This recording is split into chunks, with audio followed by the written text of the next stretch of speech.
Mheshimiwa Rais, mwenendo wa hati za ukaguzi.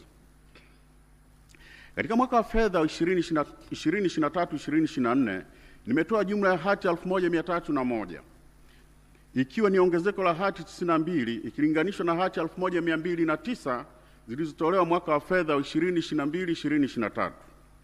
Kati ya hati hizo nilizotoa mwaka huu, hati 220 zinahusu tawala za mikoa na mamlaka za serikali za mitaa, hati 218 zinahusu mashirika ya umma, hati 513 zinahusu serikali kuu na hati 19 zinahusu vyama vya siasa na hati 332 zinahusu miradi ya maendeleo. Mheshimiwa Rais, kati ya hati hizo, hati zinazoridhisha kwa maana hati safi ni 1295 sawa na 99.5%.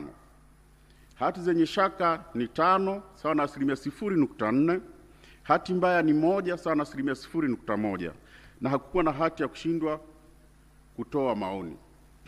Kwa ujumla, hati za ukaguzi wa hesabu zinaonyesha kuwa utayarishaji wa hesabu unaridhisha na unaimarika na kwa kiasi kikubwa unazingatia taratibu na kanuni za uandaaji wa hesabu za kimataifa.